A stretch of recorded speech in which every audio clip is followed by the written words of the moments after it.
Okay, it's windy, so I don't know if you can hear me, but these are the Crimson Sweet watermelons coming up. There's the Black Diamond that's a week old. Those are yellow squash.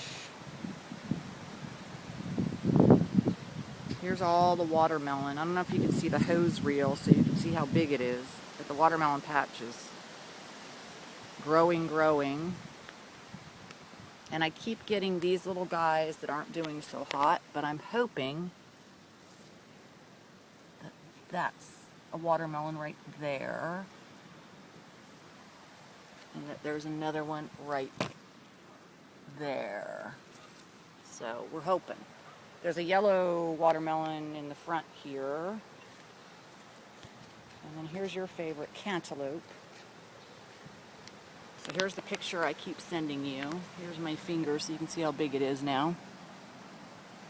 And then we've got lots of little babies here and here.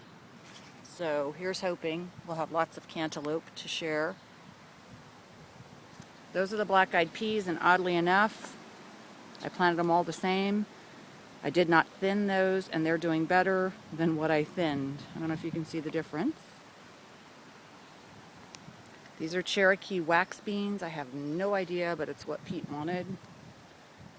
This right here has been feeding me for about 2 weeks. This is all different varieties of lettuce.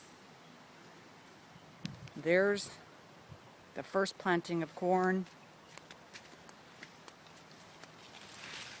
Sorry, but I'm not going to stop it and restart it.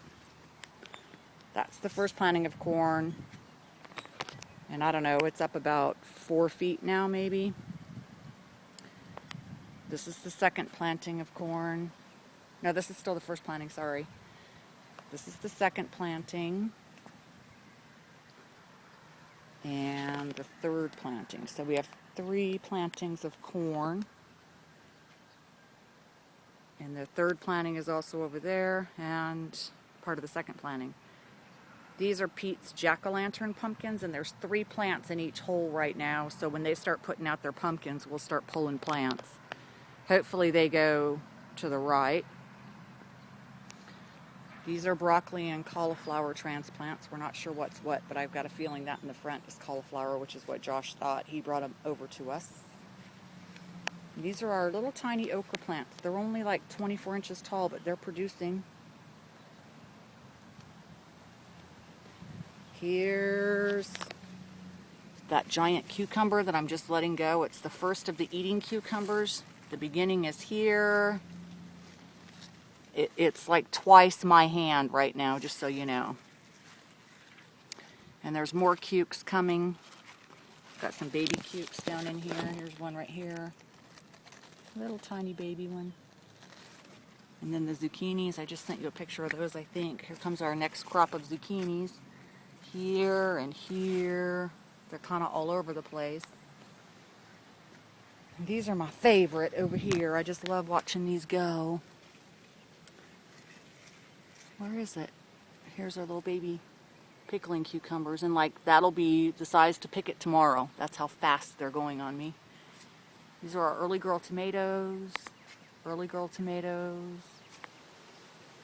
early girls, and there's a whole bunch inside there. And like I said, these are doing okay. See, the blooms are good and healthy. Show this to Dad. The blooms are good and healthy on these. Those are carrots, but I don't have much hope. We're kind of late. Those are our onions.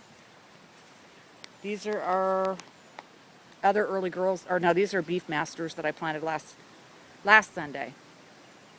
We planted them because this is our problem. Either they got hit with Roundup or they've got a little disease.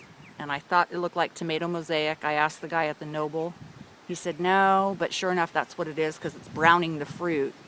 I'm going to go ahead and leave them and let the fruit, see there's fruit down in here. I'm going to let that fruit ripen, see what happens.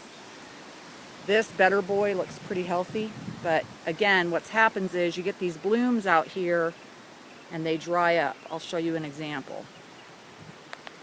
Right here. They just dry up, swither, lither. Well, you saw that. That's what happens.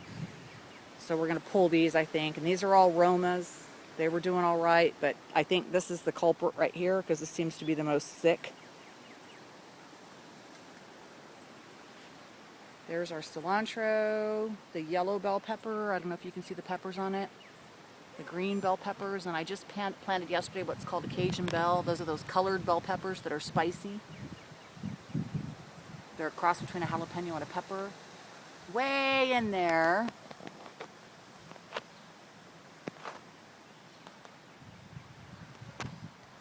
I don't know if you can see that cucumber. That's about ripe for picking. I'm going to pick that one tonight. And there's some bell peppers right there. So we have 4 bell peppers. Again, these are the tomatoes doing really good, the early girls.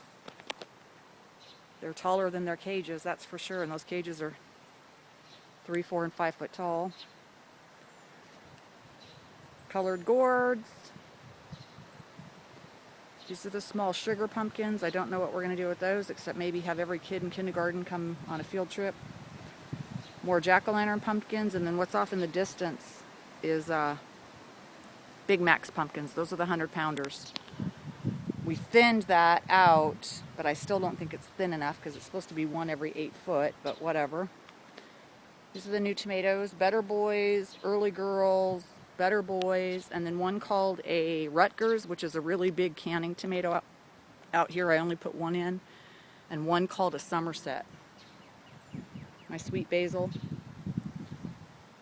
my peppermint that you know I love, and again, those are those plants up high. So that first one in front of the trellis, that is 1 zucchini plant.